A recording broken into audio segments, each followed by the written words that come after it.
Hello class 9th students. तो देखिए आज फिर से हाजिर हैं हम class 9th Hindi course B के स्पर्श भाग एक बुक के काव्य खंड के 9वें अध्याय में। वैसे तो ये काव्य खंड का 14वां अध्याय है, लेकिन बुक का है हमारा 9वां अध्याय अग्निपथ, जिसके लेकर हम आए हैं आज वर्णात्मक प्रश्न। तो ये कविता हमारे सामने प्रस्तुत करी हरबंश राय बच्चन जी ने। उन्होंने इस कविता के माध्यम से हमें ये बताया कि ये जो जीवन का पथ होता है ये एक अग्निपथ की तरह होता है, यानी कि बहुत मुश्किल होता है। तो इस मुश्किल पथ पे हमें किसी भी तरह के सहारे से की उम्मीद, किसी भी तरह के रिलैक्सेशन की उम्मीद किसी से नहीं करनी चाहिए। ये हमारा संघर्ष है और इसे हमें करते रहना चाहिए। इसी की प्रेरणा देते हुए उन्होंने ये कविता हमारे सामने प्रस्तुत करी। हमने ये कविता बहुत अच्छे से समझी हुई है, लाइन बाय लाइन सब कुछ समझा है, और साथ ही साथ इस कविता पर आधारित हम बहुविकल्पीय प्रश्न भी कर चुके हैं। अब बात आई कि भाई इस चैप्टर से वर्णात्मक प्रश्न किस तरीके से आएंगे, तो उन्हें भी समझना जरूरी है कि नहीं। तो चलिए आज हम करते हैं उन्हीं वर्णात्मक प्रश्नों को ध्यान से, ठीक है। तो आज के इस वीडियो में करीबन मैं आपके लिए 15 वर्णात्मक प्रश्नों को लेकर आई। पहला प्रश्न है, कवि इस कविता में मनुष्य से क्या अपेक्षा कर रहा है, वो क्या चाहता है। कवि यानी कि हमारे हरिवंश राय बच्चन जी वो क्या कह रहे हैं कि मनुष्य को क्या करना चाहिए। कवि इस कविता के माध्यम से मनुष्य को उपदेश देते हुए बता रहे हैं कि हे मनुष्य, चाहे तेरी जिंदगी जितनी भी विपत्तियां आ जाएं, तुझे किसी की सहायता लिए बिना और बिना पीछे मुड़े उन सभी विपत्तियों का साहस पूर्वक सामना करना है। क्योंकि हम सभी के जीवन में विपत्तियां आती हैं, परेशानियां आती हैं, हमें किसी का सहारा नहीं रहना, हमें थक कर बैठना नहीं, उन विपत्तियों से डरकर भागना नहीं, हमें उन विपत्तियों का सामना करते हुए साहस से आगे बढ़ना है, ठीक है। तभी हम अपने जीवन में आगे चलकर सफल हो पाएंगे। तो यही अपेक्षा यहाँ पर कवि हमसे कर रहे। नेक्स्ट क्वेश्चन है, अश्रु श्वेत रक्त से लथपथ लथपथ लथपथ। पंक्ति का अर्थ अपने शब्दों में स्पष्ट कीजिए। अश्रु, अश्रु का मतलब क्या होता है, आंसू। श्वेत यानी कि पसीना, रक्त मतलब खून।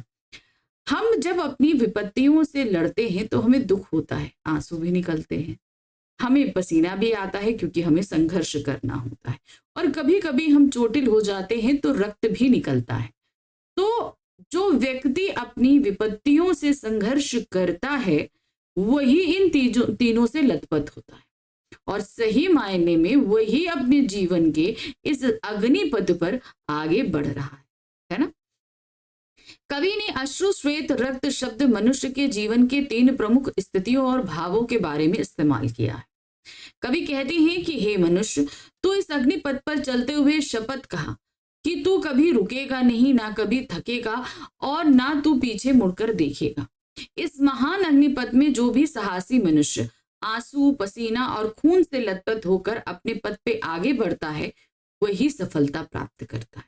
यानी कि जो संघर्ष करेगा वही तो सफलता प्राप्त करेगा, और जो संघर्ष करेगा वो उसके आंसू भी निकलेंगे, पसीना भी निकलेगा और खून भी बहेगा। प्रश्न संख्या 3 है, अग्निपथ कविता का स्वर कैसा है। कवि कविता पढ़कर मन में किस प्रकार का भाव उत्पन्न होता है। जाहिर सी बात है, जब ये कविता हम पढ़ते हैं तो हमारे अंदर बड़ा जोश आ जाता है। मान लीजिए कभी हमारे पास कोई ऐसी स्थिति है जिससे हम निकल नहीं पा रहे हैं, हम निराश हैं, तो उस स्थिति में अगर इस कविता को पढ़ ले तो हमारे अंदर जोश और उल्लास ऐसे ही भर जाता है। और जाहिर सी बात है ये कविता हमें संघर्ष करने के लिए प्रेरित कर रही है, हार ना मानने के लिए प्रेरित कर रही है ना। अग्निपथ कविता स्वर संघर्ष का है। इसका स्वर कैसा है, संघर्ष का।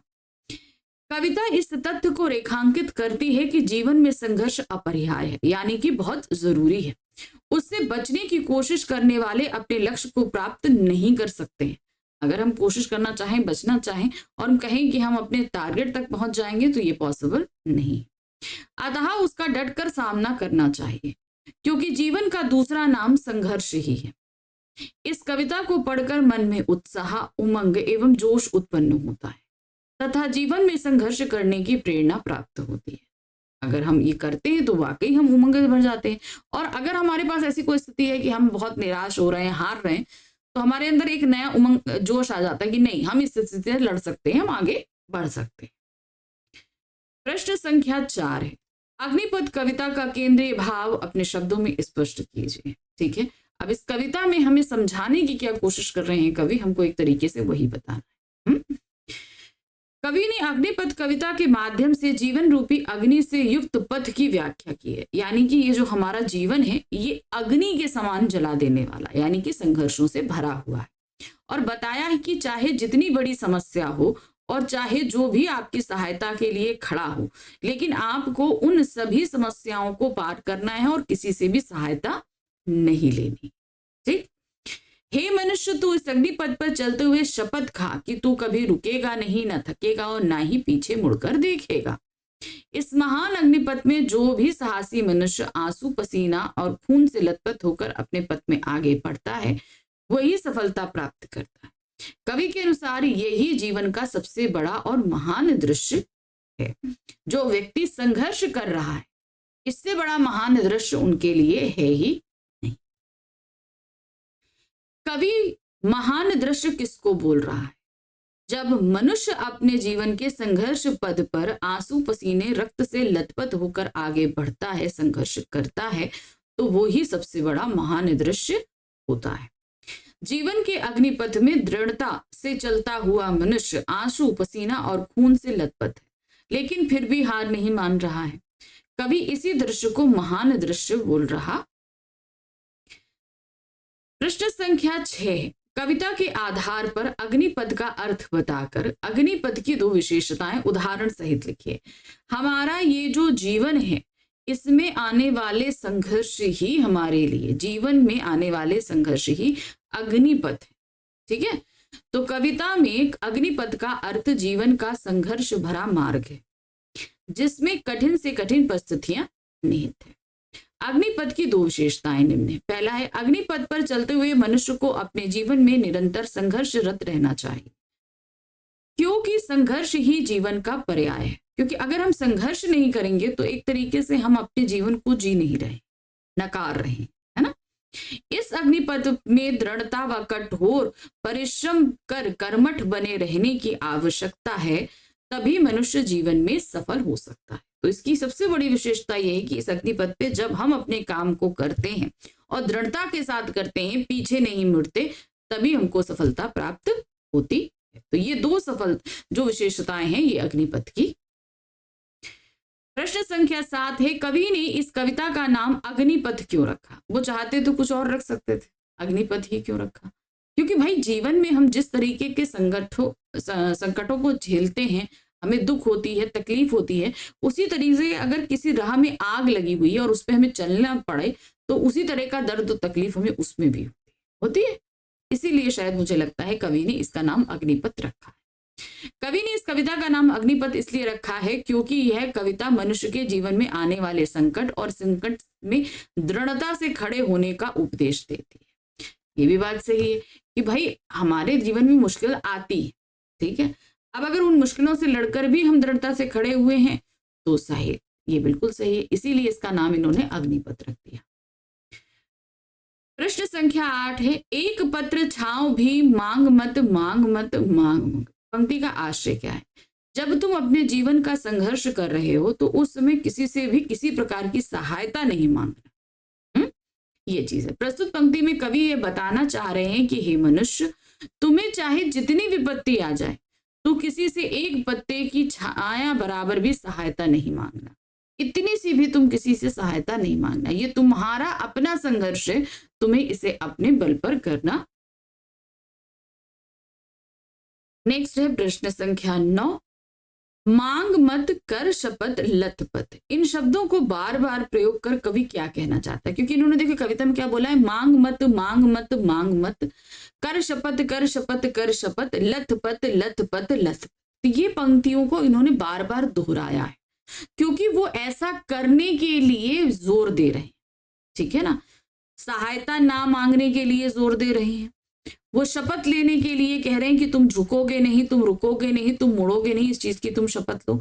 दूसरा लथपथ, यानी कि जब तुम संघर्ष करोगे तो जब आंसू, पसीने और खून से तुम्हारा शरीर लथपथ होगा तो वो सबसे सुंदर दृश्य होगा।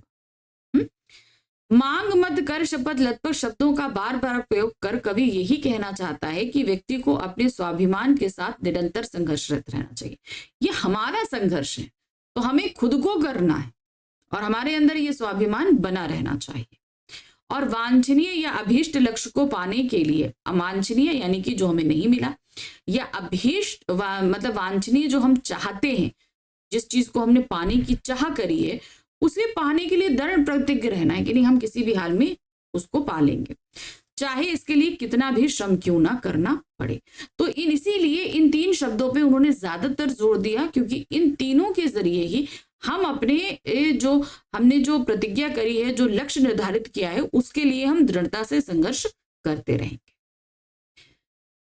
वृक्ष हो भले खड़े हो घने हो बड़े, ये कहकर कवि मनुष्य को क्या समझाना चाहता है। जब व्यक्ति रास्ते से जा रहा होता है तो उसके रास्ते में बहुत गर्मी होती है, तो उनसे बचने के लिए वो बड़े बड़े वृक्षों के बीच में घने, उनको लालच लगता है कि चलो थोड़ी देर यहाँ रुक के आराम कर लें। उसी तरह की जब जीवन का संघर्ष होता है तो हमारी सहायता करने के लिए बहुत सारे बड़े बड़े लोग आ जाते हैं, तो आपको वो कहीं ना कहीं लालच देकर कहेंगे कि भाई आओ हम तुम्हारी सहायता कर देते हैं, थोड़ी देर यहाँ सुस्ता लो, तुम्हारा काम हम कर देंगे। लेकिन नहीं, तुम्हें इस तरह के किसी भी प्रलोभनों में फंसना नहीं है। ये तुम्हारा संघर्ष है और तुम्हें इस पे निरंतर आगे बढ़ते रहना है, तुम्हें रुक कर जो है वो सुस्ताना नहीं। वृक्ष हो भले खड़े हो घने हो बड़े, ये कहकर कवि मनुष्य को यह समझाना चाहता है कि भले ही सुख के साधन मौजूद हो या कोई भी आश्रय या सहारा देने वाला मौजूद हो जो आपको सुख सुविधा की ओर आकर्षित करता हो, लेकिन मनुष्य को इन भ्रमों में पड़कर अपने उद्देश्य यानी लक्ष्य से भटकना नहीं चाहिए। यानी कि तुम्हें किसी भी तरह की सहायता प्रदान हो रही हो, सुख सुविधाएं प्रदान की जा रही हो, मगर तुम्हें अपने रास्ते से भटक कर इधर उधर नहीं जाना। अग्निपद कविता के आधार पर लिखे कि क्या घने वृक्ष भी हमारे मार्ग की बाधा बन सकते हैं, क्योंकि यहाँ घने वृक्ष जो हैं वो किसका प्रतीक है, हमारे संघर्षरत जीवन में हमारे प्रलोभनों यानी कि सुख सुविधाओं का प्रतीक है। अगर हम अपने संघर्षरत जीवन को छोड़कर सुख सुविधाओं को अपना लेंगे तो जाहिर सी बात है कि हम अपने लक्ष्य को प्राप्त नहीं कर पाएंगे, क्योंकि हम उन सुख सुविधाओं में मगन हो जाएंगे। इसीलिए ये घने वृक्ष हमारे लक्ष्य प्राप्ति के मार्ग में बाधा बनते हैं। कवि ने घने व बड़े वृक्षों की छाव गुमराह करने का साधन माना है, यानी कि जो सुख सुविधाएं हैं। कवि का मानना है कि अगर कोई हमारे लक्ष्य की राह में हमें आराम या सुख देने की कोशिश करता है सॉरी, तो वह हमारे लक्ष्य से और दूर ले जाता है। जाहिर सी बात है, अगर वो हमें सुख दे रहा है तो हमें अपने लक्ष्य से दूर लेकर जाने की कोशिश कर रहा है, जिससे हमारे अंदर दूसरों पर आश्रित होने की आदत उत्पन्न हो जाती है। छांव के रूप में सुख प्रदान करने वाले ये घने वृक्ष हमारे लक्ष्य के मार्ग की बाधा बन सकते हैं। इसीलिए कवि ने हमें इन सबसे दूर रहने के लिए कहा है कि आप इनसे दूर रहिए, इनकी छांव में आप बिल्कुल भी मत पड़िए। प्रश्न संख्या 12 है, मनुष्य को किसी भी सहारे की चाह क्यों नहीं करनी चाहिए, क्योंकि सहारा कहीं ना कहीं हमारे संघर्ष की जो तीव्रता है उसको कम कर देगा, हमारे अंदर वो संघर्ष का जो भाव है उसे कम कर देगा।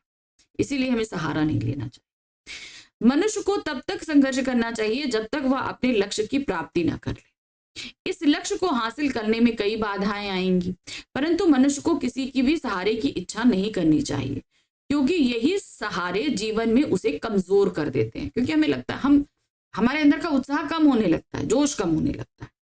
इससे मनुष्य के अंदर आगे बढ़ने की क्षमता क्षीण हो जाती है, यानी कि कम हो जाती है।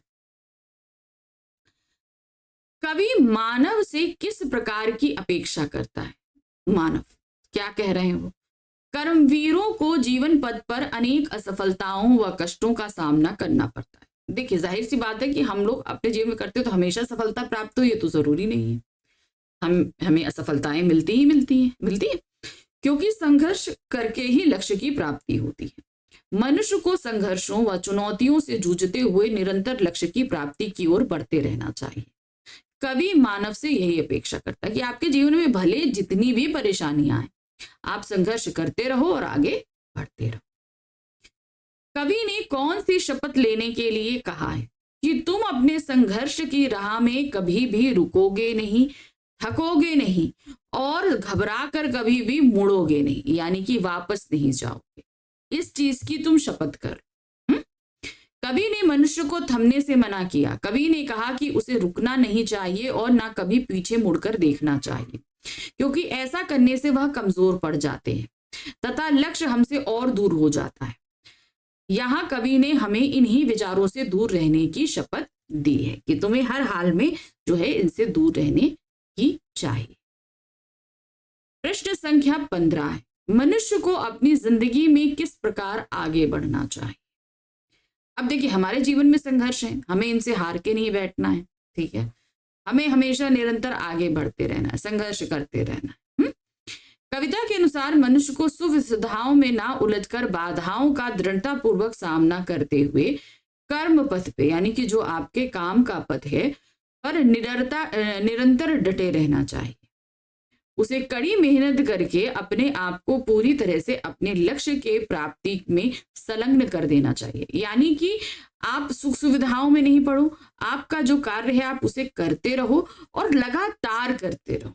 आपको डिस्ट्रैक्ट करने के लिए बहुत सारी चीजें, उस डिस्ट्रैक्शन से बचना है, ठीक है। जैसे आप लोग पढ़ाई करते हो तो आपके सामने कितने सारे डिस्ट्रैक्शन होते हैं, तो उन सभी से बचना है।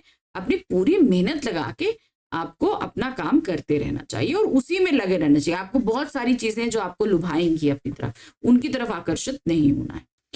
जब मनुष्य को अपने लक्ष्य को प्राप्त करने के लिए अपना खून पसीना बहाना पड़ता है, तब वह बड़ा ही महान दृश्य होता है। तो वो क्या कहते हैं कि जब हम संघर्ष करते हैं तो आंसू भी निकलते हैं, पसीना भी निकलता है, रक्त भी निकलता है, और जब मनुष्य इससे नहाता है तो वो दृश्य सबसे महान होता है, क्योंकि व्यक्ति वाकई संघर्ष कर रहा है। इस चीज का ज्ञान उसकी ये परिस्थितियां देती है, ठीक है। तो इस प्रकार हमें हमेशा निरंतर आगे बढ़ते रहना चाहिए। तो ये थी हमारी कविता अग्निपथ, जिसके किए हमने आज 15 प्रश्न, और इन 15 प्रश्नों के माध्यम से हमने फिर से इस अध्याय को एक तरीके से रिवाइज कर लिया है। तो कुछ इस तरीके से ही प्रश्न आपके पास में आने वाले हैं आपके एग्जाम में, तो ऐसे पढ़ लीजिए फटाफट। अब हम मिलेंगे अपने इस स्पर्श बुक के अंतिम अध्याय, जो है कि हमारे नए इलाके में और खुशबू रचते हैं हाथ। इन दोनों कविताओं का अगर डिटेल एक्सप्लेनेशन आपने नहीं पढ़ा है तो अच्छे से पढ़ लीजिए, ताकि जब हम नेक्स्ट वीडियो में इनके क्वेश्चंस कराएं तो आप अच्छे से कर सकें, ठीक है। और तब तक फटाफट चैनल को लाइक करिए, सब्सक्राइब कीजिए और शेयर कीजिए। हम मिलते हैं अपने next video. Thank you for watching, bye bye.